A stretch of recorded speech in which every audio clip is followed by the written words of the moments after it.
আমরা 100 ফুট দৈর্ঘ্যের বৌদ্ধ মূর্তির মন্দিরে আছি রামু উপজেলায়, কক্সবাজার জেলায়। অরিশা, দেখছো কত বড় মূর্তি? আল্লাহ, দেখছো মা কত বড়? 100 ফিট। ওয়াও! হ্যাঁ, অরিশা বলে আল্লাহ।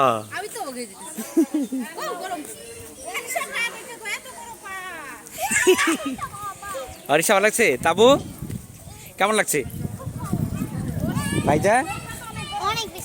অনেক বেশি ভালো লাগছে। না না, ভিতরে ঢোকা যাবে না। ওই দিকে ঢোকা যাবে মা, ওই দিকে ঢোকা যাবে। ওই পাশে, ওই পাশে দিয়ে আসো, ওই পাশে দিয়ে আসো। তোমরা ওই পাশে দিয়ে ঢোকো, যাও ওই পাশে ঢোকো, যাও।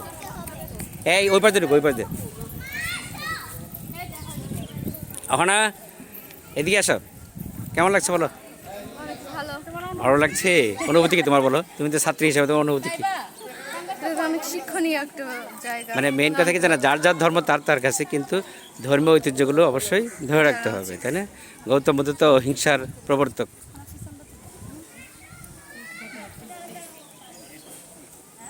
আসো এই সাইডে, আসো এই সাইডে আসো। হ্যাঁ এই সাইডে আসো, এই সাইডে, এই সাইড দিয়ে আসো। তাবু এই সাইড দিয়ে আসো। অরিশা, অরিশা তোমার ভালো লাগছে?